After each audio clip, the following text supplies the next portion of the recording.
Good evening, everyone, and welcome to Young Minds, a masterclass with young change makers, powered by the Smart Class. This masterclass series will take you on a short journey of introducing you to creative young change makers from different parts of the world. In this masterclass, innovative topics, informative content, and progressive initiatives are being shared with you. We remain hopeful that during the session over the past 5 days, you have been inspired to take your school community to a new direction of development. I'm sure you enjoyed the session yesterday, and today we enter into day 4 of Young Minds, a masterclass with young change makers powered by the Smart Class.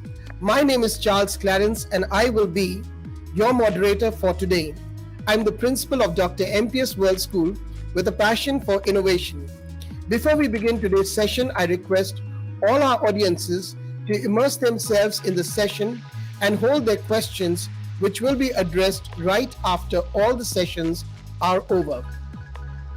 It is my privilege to welcome today Professor Soborno Bari. He is a Bengali American prodigy, author, and university professor, born on April 9th, 2012 at New York. His parents noticed he began talking in full sentences in 6 months and was able to solve mathematics, physics, and chemistry problems at 2 years of age. His parents started recording his problem-solving abilities and shared his videos on social media, some of which caught the attention of the local TV channels and colleges in New York. In 2016, at the age of 4, Bari received a letter of recognition from President Barack Obama for his accomplishment in maths and science. And in 2018, at the age of 6, he received a letter of recognition from Howard University for his problem-solving abilities. His topic today is Manish. Please welcome Professor Soborno Bari. More than welcome, and please, the stage is yours. Good evening. Namaste. Thank you, future school leaders, for inviting me. I'm very honored to be back to India. And I see that today I have teachers, parents, students, and school leaders in my audience. Today, I will be talking about the problem in the Indian education system, how we can fix it, and how I personally think I can fix it using my own story of how my father tried to make me a Manish. Now, the problem with the Indian education system is currently it only works for the top 10%. However, the bottom 10% are not spotted in the Indian education system. The bottom 10% are not accounted for. A good education system is one that ensures that if the top 10% is dreaming of becoming the next Einstein, then the bottom 10% should be doing the same thing. A good education system ensures that if the top 10% are getting a good education, then the bottom 10% should also be getting that as well. But the Indian education system currently does not do that. So, I think that I know how to fix this problem in the Indian education system. Now, I hear cases all over the world of people screaming to their students or to their sons and people like that. Hey, become the next Soborno become the next Newton, become the next Einstein in the next 1 month. However, that's not the exact best thing to do. You can't tell your students or your sons what to become because you can't nurture them that way. You can only give them their passion. You can only hope that they like something by testing if they like one thing or another. And I think that this is what the Indian education system should use to fix its long-standing problem. So, the thing is, people like parents need to act as MKOs. Teachers need to act like MKOs. Principals and headmasters need to act like MKOs. And I know some of you are probably thinking right now, what is an MKO, Professor Soborno? However, an MKO is a more knowledgeable other. Something to support your students when they are in need. Something to support your students when they need something, when they can't solve a problem, when they just want help, when they want to learn something new but just can't figure something out. You need to help them at that time, because that especially is a sign of passion in something. And if you're one of a lazy parent, then that might actually help you in not having to do much work to unravel your student's passion. But anyway, your student's passion is the most important thing, and you have to try and find out what it is. Otherwise, your student just won't be satisfied with the work he is doing, and he won't become the next Newton or Einstein in that subject. So, I personally had my father test me and all my passions. But first, we need to discuss the gaping hole in the Indian education system. One that's been standing there ever since 1950. So, the thing is, in the Indian education system, at least in the mainstream Indian education system, there are two types of schools. The Kendriya Vidyalayas, if I'm pronouncing that correctly, and there's also the type of exclusive schools. Now, the Kendriya Vidyalayas, the first option, are not the best quality of education, to say the least. Now, the thing is, Kendriya Vidyalayas, these schools actually carbon copy from the exact same curriculum, massing up several textbooks approved by the NCSE, which is the National Council for Education in India, to make some sort of curriculum, I guess. This curriculum is used by many, almost all schools in India, in order to make students not see a difference when they transfer from one school to another. However, there are many more downsides than upsides. And when I say many, I mean many. Because, why? Well, first of all, students aren't intrigued with the content. Because teachers aren't even knowledgeable. They're just repeating what had been said in the textbook, not giving students any understanding of what might be unclear to them in the textbook, or what might not have been explained to them in the textbook. That's just unclear to them. And if the teachers can't help them with that, then what kind of teacher are they? They are teachers that can't help their students. They are not acting as MKOs. So, we need teachers that act as actual more knowledgeable. The key word is more, because otherwise we have teachers who cannot help their students in times of need. We need a more knowledgeable other to help our students. Second reason, the way they teach is just not intriguing. The way they teach is just rote memorization. And most of the time, the textbook doesn't explain any answers. Why? Because it expects you to get it from the internet or somewhere else. But you can't get it from other references like the internet. So you can only go off the school curriculum. So not only are they misusing textbooks and misunderstanding that they are all you need to understand physics, but they are also using textbooks in such a way that they are the only thing you need to understand physics. And the teachers just rotely memorize from the equations. And when you ask them, where does this equation come from? Where does that equation come from? I start to think, well, I don't know. The textbook didn't explain that. But if it's so, then why is the textbook being used for the curriculum? The negative feedback loop keeps people thinking this textbook is all we need. And so we need to break away from that loop. We need to think that textbooks aren't the only thing we need to learn physics. And we don't need this rote memorization. We don't just need things like this, that, bad teachers, rote memorization. We don't need that to learn. We need good teachers and no memorization to learn. And how can we achieve that? Well, a significantly easier way to achieve that and by finding out what your student likes, what your student's passion is for. And personally, my father found my passion. At least on my second birthday, he did. So, all the way first, let's talk about the second type of education, which may be one of the only hoped for education in India. So, the second type of education are exclusive schools. Exclusive schools are education in India that actually take from foreign curriculum and follow foreign systems. And these work extremely well because it allows students to learn at their own pace, so the students can choose their own schedules.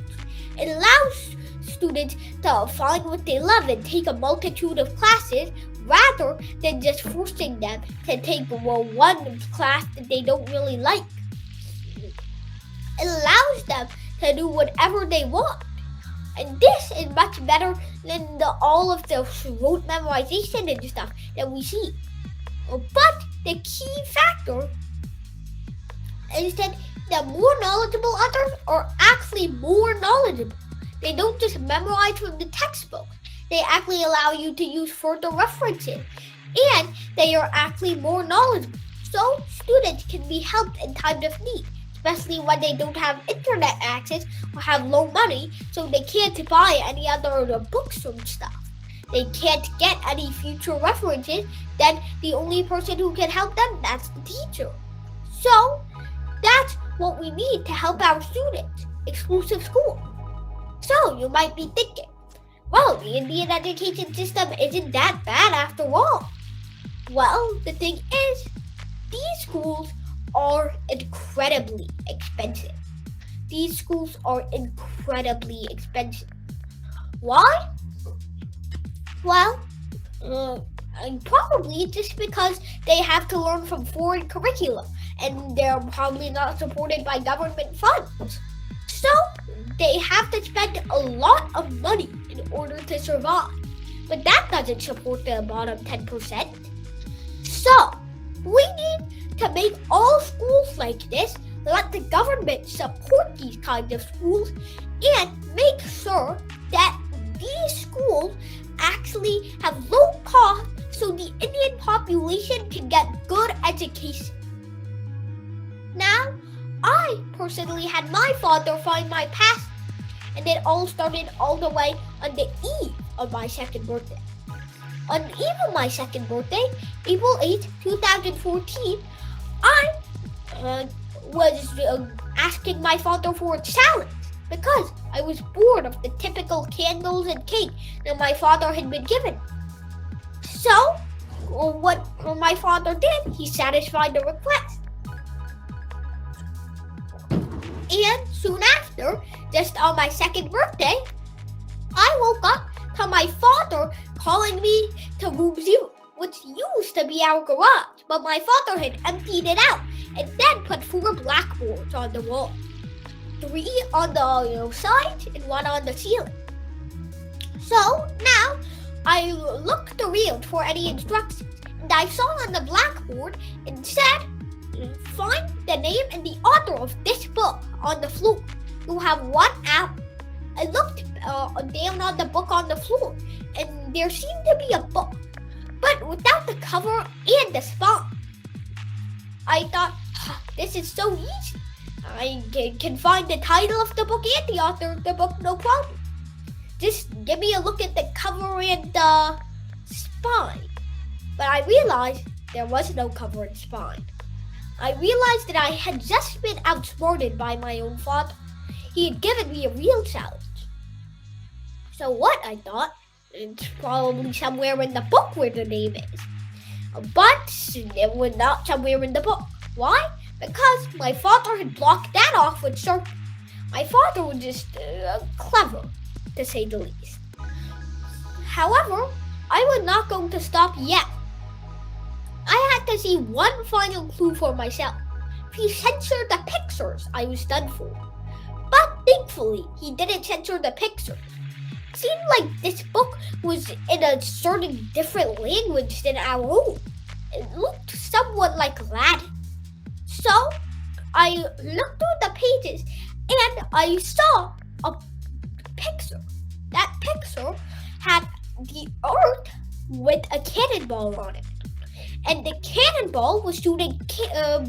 And the cannon was shooting ball after ball after ball, but they all were falling back down to the ground because they didn't get enough force to go into orbit. But suddenly, what I saw was so much force, so much velocity, that goes all the way into orbit.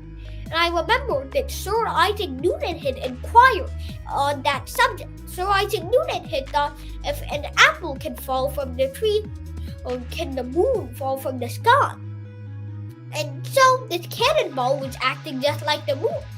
And Newton in this book thought, maybe if I can get the cannonball to get enough velocity, maybe it won't fall like the apple, but it will orbit like the moon. And I realized that since this was Latin, it was old, and that this was an inquiry of Newton, then the author must be Sir Isaac Newton. Those three clues assembled to give me the answer. But I was still wondering about the name of the book. What was the title? But I realized there was a cannonball in the picture, and the author was Sir Isaac Newton. So I realized that the answer must be Newton's cannonball. So you guys can clap for 2-year-old Soborno, especially because he was very, very wrong. Because 2-year-old Soborno was actually supposed to say Principia Mathematica. 2-year-old Soborno instead said Newton's cannonball. However, regardless of that mistake, I fell in love with math and science on that day. And it didn't only help me on that endeavor, but it also helped me score in many other things. It also will help humanity one day. It won't just help me score 50% on one of my birthday assignments instead of 0%. And so I fell in love with math and science on that day. And my father had found my passion, but he didn't know it. I had a passion for math and science, but my father didn't know that. So I waited until my 3rd birthday. And on my 3rd birthday, my father gave me another challenge. This time, the challenge was he had transported me all the way to the 9/11 memorial. Catch was, I didn't know what 9/11 was. So he sat me down at the memorial pool and asked me, find the significance of the pool. And so I looked around and it looked like some regular decorative pool. And I remembered that some 15, 16 years ago, there was this big glass building. And there were some 2 airplanes that made it fall down to the ground. And I remembered that I had almost lost my own uncle in that incident. But I didn't know if 9/11 was associated with that event or not. But anyway, I didn't give it, and so I looked around. But I thought that this was a decorative pool, kind of like the one you see in your home or that inflatable pool in my neighbor's yard. But even though they were nearly the same size, I looked around, and as soon as I saw something, realized it had much more significance than that random pool in my neighbor's yard. I realized that it had the significance of all the people who had died, because I was sitting and I saw behind me 2 people were weeping and crying and throwing roses into the pool before walking away. I realized that this actually was significant to more people. And I thought, why though? That's the assignment. Why is this significant to others? But then I looked around and I saw that giant glass building that I had remembered from my father retelling me the incident. And I realized that this was what 9/11 was associated with. September 11, 2001 was associated with this. So I realized that this was very personal challenge. I realized why my father gave me this challenge. And my father was cheering me on when I got it right. And I said, Dad, why didn't you cheer me on when I got it 50% right on my second birthday? And my father said, well, son, I almost lost my uncle in this incident. It was very big to me. And that was the first time I saw my father actually weeping. It was the first time, April 9th, 2015. But that day, I didn't exactly fall in love with anything. However, I did know that my father was still looking for my passion. He didn't exactly know it yet, because I wasn't really letting out anything about math and science, although he had just created a Bari Science Lab, a new science creation, a new channel. Then, on my 5th birthday, I skipped my 4th birthday. Something happened then, My 4th birthday, I was dropped in the middle of a giant mosque somewhere in the Bronx. I forget where. But this giant mosque, I was just sitting around, and then suddenly I was asked by my dad, can you do something of significance? Doing something of significance was much harder than finding something of the same thing. But whatever, it was okay. Anyway, I thought that I could do that. I just needed at least one object, one tool. So I rummaged around in my pockets looking for something. Suddenly, I felt chalk in my hand. At least that was what was in my pocket. So I took out the chalk, and it glistened to me. And then I looked around me, and I saw all these people were kids. At least half the people were kids anyway. And some of them are younger than me, some of them are older than me, even older than me now. But, however, I see one difference between all of them. I see no difference between all of them. They are all playing the same game on the same phone. All just tapping away on, I don't know, Flappy Bird or Geometry Dash or some other mobile game.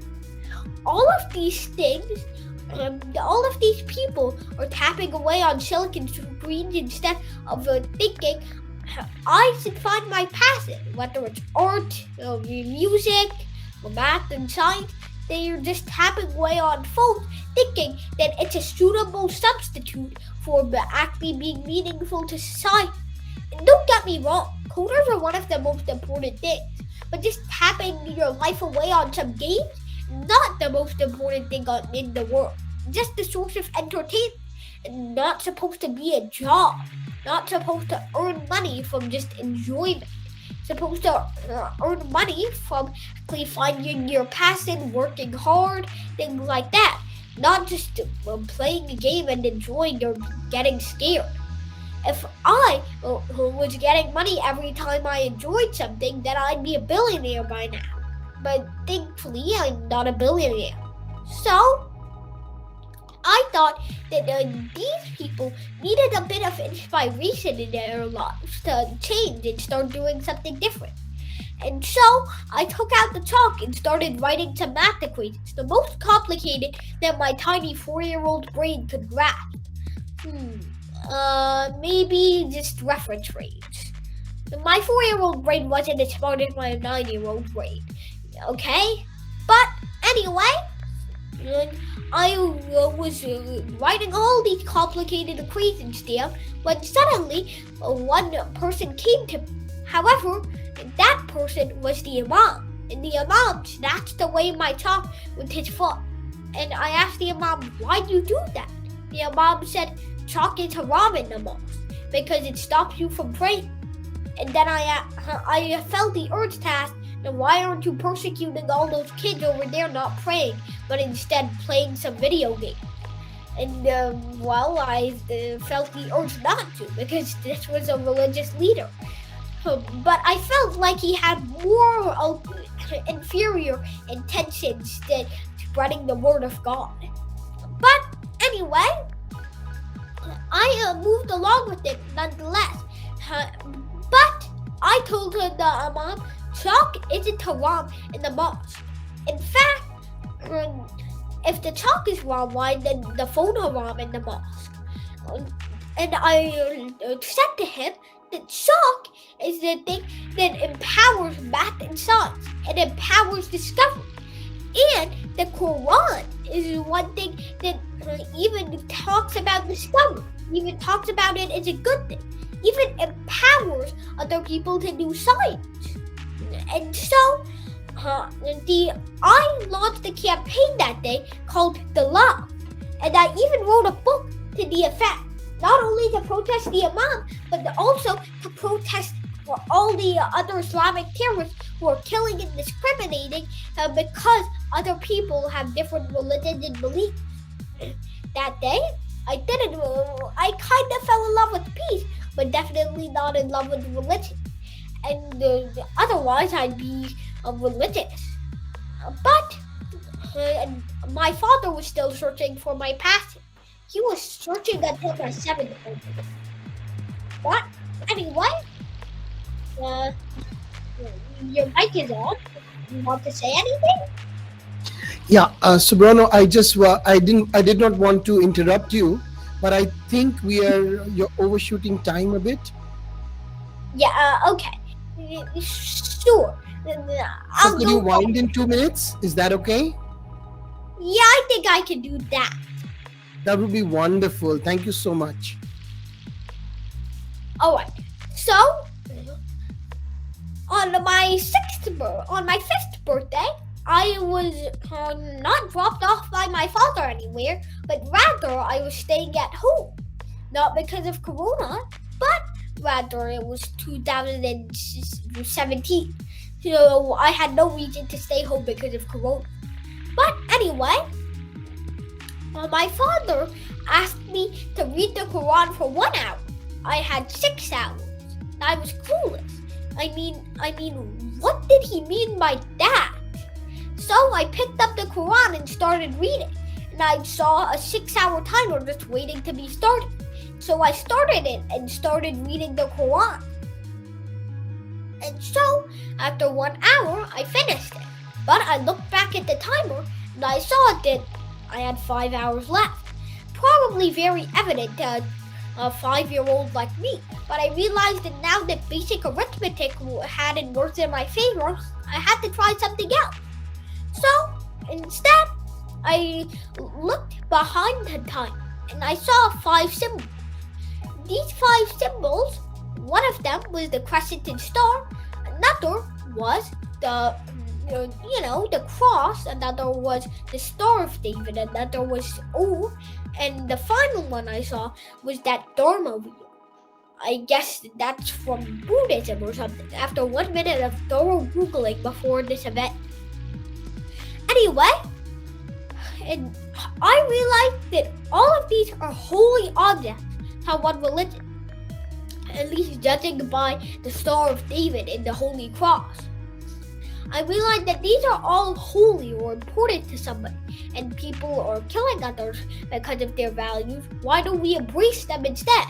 Why don't we have peace? And so I decided the best way to embrace them, at least with what was available to me, was by reading all their books and showing love for their values as well. And so that's what I did. That day, I read all the books scattered around the house, so my father would give me an extra challenge. And yeah, I'm running low on time, about 30 seconds. But on my 5th birthday, my father finally realized that, yeah, I think he fell in love with math and science by now. I don't know what I've been trying to do for these past 3 years. But it was still fun nonetheless to do that. But it was even funner to be with you today. It was such an honor to be here to speak to such a large audience and to be here in such an honorable institution. And I think that it is an honor so that some puny 9-year-old can get me here instead of some like a 20-year-old who's the CEO of another company or another corporation or a mega company or things like that. It's very interesting to me how some puny 9-year-old can come and go here and not some other person. I'm honored by the opportunity to be here. Thank you. Thank you so much. That was really mesmerizing. And I really must apologize for disturbing you. But I'm sure everyone really enjoyed it. And I request you to please stay on with us so that during the Q&A time, we can get back to you. But I must once again tell you that it was thoroughly enjoyable and I really forgot about the time myself. Great. God bless you. And thank you so much for being here with us.